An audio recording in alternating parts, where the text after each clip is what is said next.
एक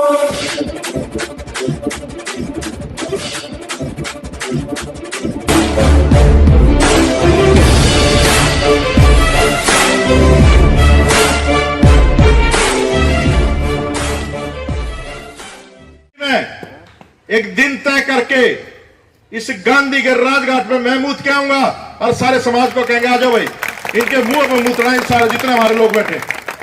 हम लोग डरने वाले लोग नहीं है, डरने वाले लोग नहीं है। सवेरे सवेरे सारे पहुंचे अपनी बोतल लेके। महर्षि वाल्मीकि जयंती अब की बार नहीं मनाएंगे, गुरु रविदास जयंती हम नहीं मनाएंगे, हम दिवाली नहीं मनाएंगे। दशहरे वाले दिन जो भी असली रावण है, आज के दिन जो सत्ता की कुर्सियों पर बैठकर हमारा शोषण कर रहे हैं, हमारे हक अधिकारों को खा रहे हैं, उनके पुतले हर चौक चौराहे पर फूकेंगे। नमस्कार, प्यारा हिंदुस्तानी चैनल में आपका हार्दिक स्वागत है। खबर रोहतक से। रोहतक में हुई सामाजिक न्याय महापंचायत, हाथरस प्रकरण में दोषियों को फांसी, यूपी व खट्टर सरकार को की तुरंत बर्खास्त करने की मांग। पूर्व मंत्री संदीप वाल्मीकि ने राष्ट्रपिता महात्मा गांधी पर की बेहद आपत्तिजनक टिप्पणी। दिल्ली में एक दिन तय करके महात्मा गांधी की समाधि पर करूंगा शोध, बाद में पूरा समाज भी वहां करेगा शोध। पूर्व मंत्री ने हम हिंदू नहीं है के भी लगवाए नारे। विभिन्न दलित संगठनों ने महापंचायत में की शिरकत।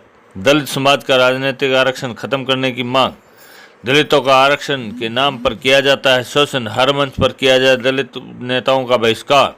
दलित महिलाओं पर हो रहे अत्याचार को लेकर भाजपा के मुख्यमंत्रियों का फूका पुतला। उत्तर प्रदेश के मुख्यमंत्री पर भी लगाए गंभीर आरोप। दलित संगठनों ने एसडीएम को सौंपा ज्ञापन। हाथरस में हुई दलित युवती के साथ जघन्य कांड में दोषियों की फांसी की मांग को लेकर पाड़ा मोहल्ला स्थित गुरु रविदास मंदिर में विभिन्न दलित संगठनों की सामाजिक न्याय महापंचायत हुई। महापंचायत के बाद रविदास चौक पर भाजपा के मुख्यमंत्रियों का पुतला भी फूका। बाद में एसडीएम को राष्ट्रपति के नाम ज्ञापन भी सौंपा गया। महापंचायत में दिल्ली सरकार के पूर्व मंत्री संदीप वाल्मीकि ने राष्ट्रपिता महात्मा गांधी पर बेहद आपत्तिजनक टिप्पणी करते हुए कहा कि दिल्ली में एक दिन तय करके महात्मा गांधी की समाधि पर शौच करूंगा, बाद में सारा समाज वहां पर शौच करने पहुंच जाएगा। उन्होंने उपस्थित लोगों से नारे लगवाते हुए कहा कि हम हिंदू नहीं हैं, हम इस देश के शासक हैं। महापंचायत में कई प्रस्ताव सर्वसम्मति से पारित किए गए। महापंचायत में हाथरस प्रकरण में दोषियों को फांसी की सजा देने, उत्तर प्रदेश सरकार के साथ साथ हरियाणा सरकार को भी बर्खास्त करके राष्ट्रपति शासन लागू करने की मांग की गई। महापंचायत में वक्ताओं ने कहा, दलितों का आरक्षण के नाम पर शोषण किया जाता है, जिसे किसी कीमत पर बर्दाश्त नहीं किया जाएगा। इसमें दलित सांसदों व विधायकों के घेराव का भी ऐलान किया गया। महापंचायत में वक्ताओं ने देश व प्रदेश में दलित समाज पर हो रहे अत्याचारों को लेकर भाजपा सरकार को कटघरे में खड़ा किया। साथ ही दलित समाज का राजनीतिक आरक्षण खत्म करने की मांग की गई। महापंचायत में पंजाब, उत्तर प्रदेश, दिल्ली, उत्तराखंड और हरियाणा से विभिन्न दलित संगठनों के पदाधिकारी शामिल हुए। मुख्य वक्ता के तौर पर दिल्ली सरकार के पूर्व मंत्री संदीप वाल्मीकि, मिशन एकता समिति के प्रदेश अध्यक्ष कांता लड़िया, करनैल सिंह ओडा, राहुल भारती, जसवंत जाटव, विकास सिंधु, मंजीत मोखरा, महेंद्र बागड़ी, धर्मवीर कलसन, रोहतास सिंह मार, संदीप सुनील सोहल, अशोक थरिया सहित अन्य नेताओं ने कहा कि देश की आज़ादी से लेकर अब तक संविधान लागू होने के बाद भी भारत देश में जातीय भेदभाव के चलते प्रतिदिन दलित शोषित पिछड़े समाज की महिलाओं पर लगातार अत्याचार हो रहे हैं। दलित नेताओं का कहना था कि हाथरस में बड़े नाटकीय ढंग से संवैधानिक पदों पर बैठे नेता व अधिकारी पूरे मामले को झूठा बनाकर पीड़ित परिवार को फंसाने की साजिश रच रहे हैं। उत्तर प्रदेश सरकार इस प्रकरण में दोषियों को बचाने में जुटी है। वक्ताओं ने कहा, भाजपा शासित प्रदेशों में एक षड्यंत्र के तहत दलित समाज को टारगेट किया जा रहा है। भाजपा शासित प्रदेशों में संविधान की लगातार धज्जियां उड़ाई जा रही है। भाजपा ने धर्म और जाति के नाम पर देश में गृह युद्ध जैसे हालात पैदा कर दिए। रोहतक से अनुप कुमार सैनी की रिपोर्ट।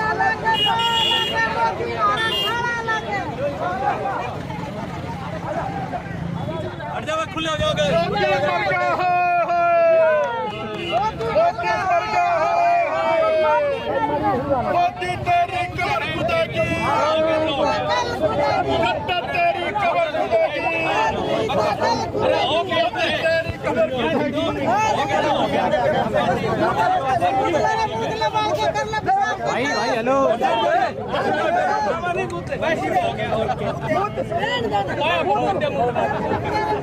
भाई दूर हो जाओ, आग तो थोड़ा भाई थोड़ा पीछे जाओ, पीछे जाओ, वहाँ बेटा तेरी कमर खुदा की आज नहीं तो कल खुदेगी। जल्दी तेरी कमर खुदा की आज नहीं तो कल खुदेगी। अरे कट्टो तेरी कमर खुदा की आज नहीं तो कल खुदेगी। अरे उड्डो तेरी कमर खुदा की आज नहीं तो कल खुदेगी। अरे तेरी कमर खुदा की आज नहीं तो कल खुदेगी। बाबा साहब अम्बेडकर बोर्ड थे, जिस दिन आप लोग इस हिंदू धर्म के लात मार के इसको फेंक दोगे अपने जोड़ तालाबों में, उस दिन आप लोगों का राज आएगा। जो धर्म आपको नीच बताता है, जो धर्म आपको अछूत बताता है, वो आपका धर्म कैसे हो सकता है भाई? और हमारा तो कोई धर्म है ही नहीं, हमारा तो धम्म है, रास्ता है, जिस पर महापुरुषों ने चल के इतनी बड़ी क्रांति का आगाज किया। नहीं तो जल्ले चुड़े छोरे कौन बोलने देता भाई? यहाँ ये माइक कहां लगे होते, इतने अच्छे शामियाने कहां होते, हमारे मंदिरों की बाउंड्रियां कहां होती? तो ये जो सब कुछ देन है, इन महापुरुषों की देन है, जिन्होंने समय समय पर आकर के लड़ाइयां लड़ी हैं। और मैं बहन जी को सल्यूट करता हूं, जिन्होंने वो चूड़े चवार दबा दिए थे उड़े दाए वो मठ में थे, उनको दोबारा वहां स्थापित करवा बड़ी बड़ी लड़ाइयां इन्होंने लड़ी हैं। होना चाहिए। और मैं वचन देता हूं जर्नैल सिंह जी, बहन जी, दिल्ली में एक दिन तय करके इस गांधी के राजघाट में मैं मूत के आऊंगा और सारे समाज को कहेंगे आ जाओ भाई, इनके मुंह पर मूतना इन सारे जितने हमारे लोग बैठे। हम लोग डरने वाले लोग नहीं है, डरने वाले लोग नहीं है। सवेरे सवेरे सारे पहुंचे अपनी बोतल लेके नहीं, इनका इलाज हो जाएगा। इसने हमें आराम का बताया तो होना चाहिए, इसने हरिजन शब्द दिया है। ठीक है, ये सारी बातें पता है। आज हम लोग जो इकट्ठा हुए हैं, ये सारा श्रेय बहन जी को जाता है। इनकी बहुत बड़ी टीम है हरियाणा में, और बाबा साहब की मूवमेंट, मान्यवर कांशीराम जी की मूवमेंट, हर व्यक्ति को अपने बताना पड़ेगा। अगर हमारी बहन की इज्जत लुटती रहे और नेता उस पर राजनीति करते रहे, उन्हें भी जवाब उनकी भाषा में देना पड़ेगा। देना चाहिए या नहीं देना चाहिए, तय करना पड़ेगा। बहन जी, आप लोग यहां बैठे हुए हैं, आप एक निर्णायक उसमें हैं, और ये पहली पंचायत भारत के अंदर हो रही है जो एक तय करने के लिए हो रही है कि भारत में आने वाले समय में अपनी बात को कैसे रखना है। एक माहौल बन रहा है भारत के अंदर, वाल्मीकि और चमार इकट्ठा हो रहा है और देश के अंदर बड़ी तादाद में इकट्ठा हो रहा है। अगर आप लोगों ने अपनी बात सिर्फ एक मुद्दे की बात नहीं करनी है, लड़ाई लड़नी है अपने स्वाभिमान की, बाजी होगी, उसके बाद घर जाओगे, अपने चूल्हा चौका में लग जाओगे, बात खत्म। पता है आपको तो होता उस दिन 2 बजे उसकी बहन की लाश क्यों जलाई गई? हम 15 साल से राजनीति मतलब सामाजिक आंदोलनों में काम करते हैं। प्रशासन की यह भावना रहती है, अगर कोई घटना घटती है और उसके अंदर बॉडी खत्म, मुद्दा खत्म। मनीषा तो एक प्रतीक बन गई है, क्योंकि मीडिया ने ट्रायल कर दिया। लेकिन इस देश में हमारे समाज की जो बहन बेटियां हैं, 1 घंटे के अंदर 5 बहन बेटियों को बलात्कार का शिकार बनाया जाता है, वो सारी मनीषा है। और हम इस समाज में उन सब मनीषाओं की लड़ाई लड़ रहे हैं। आज इस पंचायत का यही मकसद है कि आज के बाद हम कौन सा रास्ता अपनाएं जिससे हमारी बहन बेटियों की इज्जत तार तार ना हो, वो कैसे डरे, उसका मुकाबला हम कैसे करें, इन्हीं सब विषयों को लेकर आज हम एकत्रित हुए। नौजवानों को मौत के घाट उतारा जाएगा और आपके बहुत सारे संगठन होंगे और सारे संगठन आंदोलन करेंगे, मुर्दाबाद करेंगे और फिर चुप होकर बैठ जाएंगे। कुछ नहीं होना है।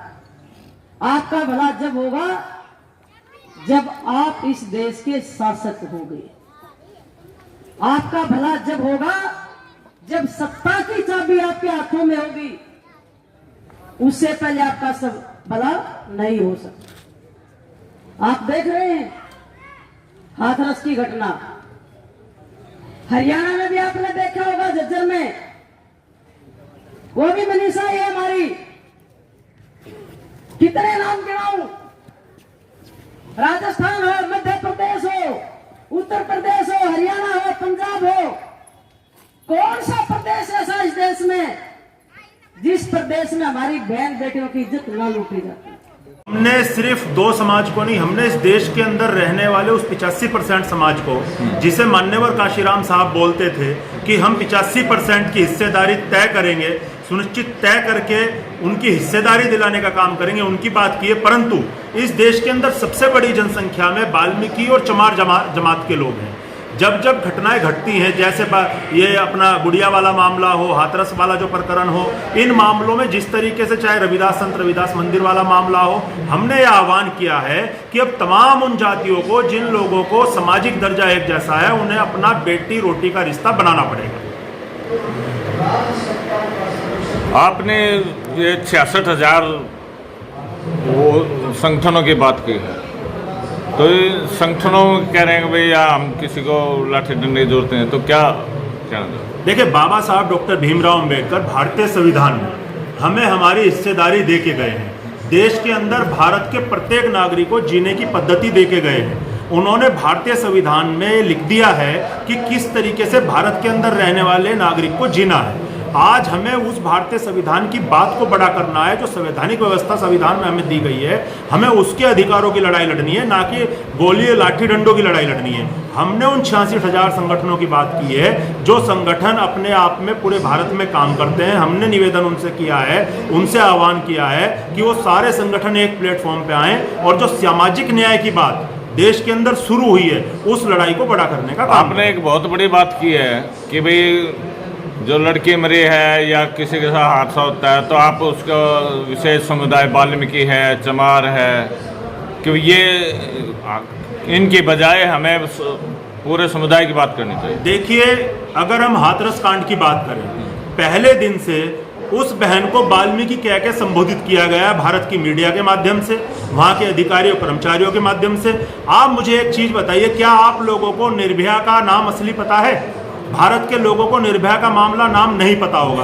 क्या प्रियंका रेड्डी का जो काल्पनिक नाम वहाँ पे बनाया गया, क्या उसका नाम किसी को पता है? जब सुप्रीम कोर्ट की रूलिंग है कि विक्टिम का नाम नहीं बताया जाएगा, तो पहले दिन से इस बहुजन समाज की बेटी का नाम जाति के साथ किस आधार पे भारत के अंदर प्रचलित हुआ, हम इसका विरोध करते हैं। जो हाथरस का मामला हुआ है, जिस तरह से दाह संस्कार किया गया है उसका, लड़की का, तो क्या वो जायज़ है पेट्रोल डाल के जला देना? वो दाह संस्कार तो नहीं कहलाता। देखिए, एक तरफ तो भारत के कुछ जो सांप्रदायिक संगठन हैं, वो लोग इस समुदाय को हिंदू कह के अपने साथ जोड़ने की बात करते हैं।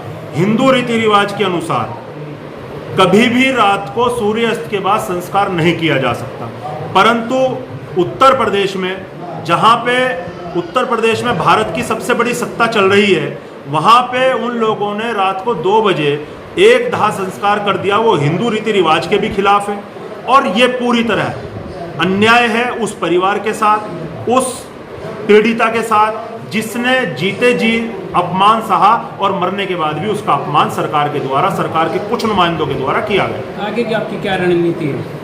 हमने आज यहाँ जो हम रोहतक आए हैं, हम तय करने आए हैं कि अब भारत के अंदर अगर कोई हमारी बहन के भाई के साथ अत्याचार होता है, सामाजिक अन्याय होता है, उसे पूरी तरह लड़ाई लड़ने का काम करेंगे और उसे हर तरीके से, चाहे वो हाई कोर्ट में हो, सुप्रीम कोर्ट में हो, उसे हर तरीके से संवैधानिक व्यवस्था के आधार पे सामाजिक न्याय दिलाने का काम करेंगे और सभी सामूहिक संगठनों को इकट्ठा करेंगे। सरकार ने कहा है कि रेप हुआ ही नहीं है। यूपी सरकार ने, जब रेप नहीं हुआ तो वो मरी कैसे है? उनकी रीढ़ की हड्डी भी टूटी हुई है, और जबकि जो आरोपी है उनके परिवार वाले कहते हैं उनके माँ बाप ने मारा है लड़की को। देखिए, हम इस मामले से पहले दिनों से जुड़े हुए हैं।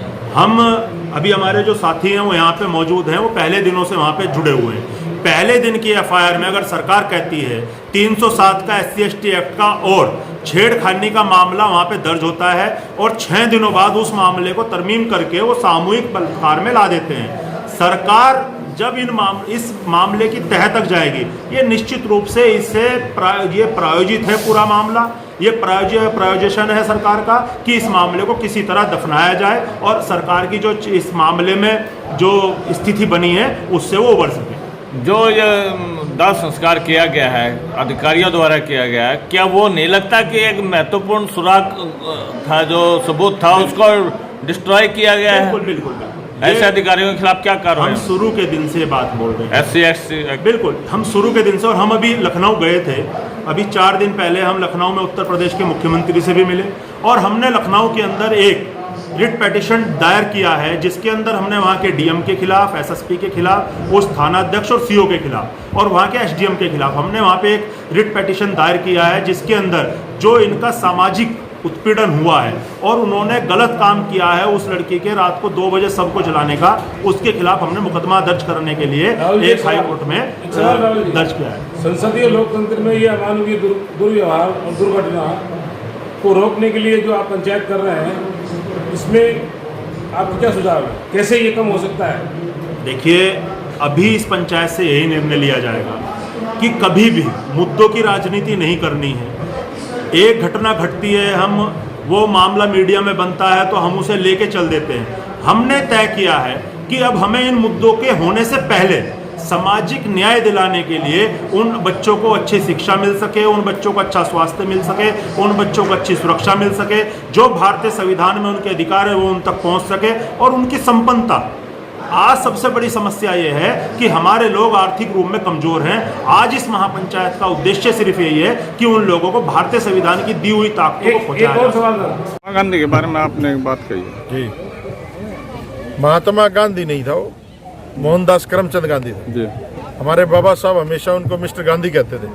महात्मा पता नहीं किसने लगा दिया, उसने हमें एक बहुत ही गंदा शब्द दिया था, हरिजन, जो सुप्रीम कोर्ट ने बैन भी किया। तो हम गांधी के हरिजन नहीं है भाई, हम बाबा साहब अम्बेडकर के अम्बेडकरवादी हैं, और हम लोग उस आदमी का सम्मान कतई नहीं करते जो हमारे बाबा साहब अम्बेडकर के खिलाफ था और इस देश के शूद्रों को हक अधिकार दिलाने के खिलाफ था। आज जो पंचायत में कोई अहम डिसीजन लिया गया है?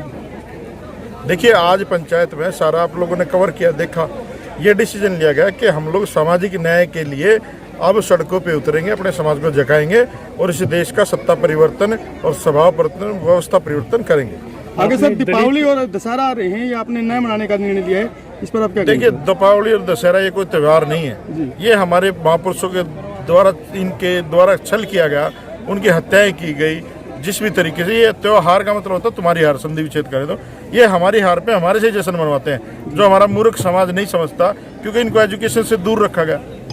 तो वो सारी चीजें हम लोग उतारेंगे कि जो सामाजिक न्याय महापंचायत का आयोजन किया गया, ये एक हमने अपने दबे कुचले समाज को जागृत करने के लिए आह्वान किया है पूरे देश में।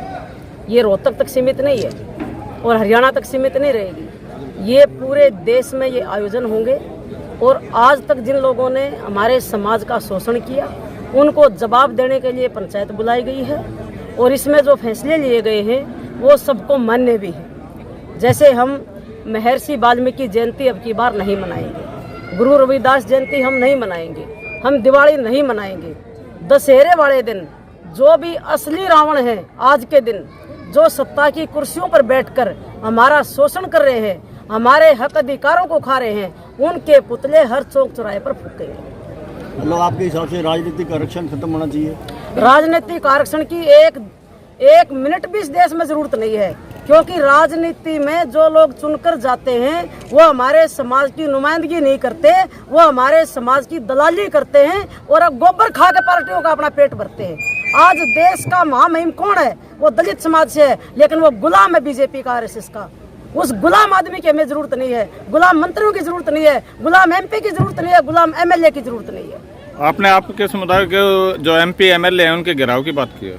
एक MLA, एक MP जो किसी भी पोस्ट पर बैठा है, हमारी सामाजिक न्याय पंचायत का एक कार्यकर्ता उनके घरों पे जाकर उनका घेराव करेगा, उनको सबक सिखाएगा, क्योंकि वो MLA नहीं है, वो बाबा साहब ने जो राजनीतिक आरक्षण दिया उसकी बदौलत वो MLA हैं। आप इस आरक्षण को खत्म कर दो, राजनीति में एक भी MLA चुन के दिखा दियो।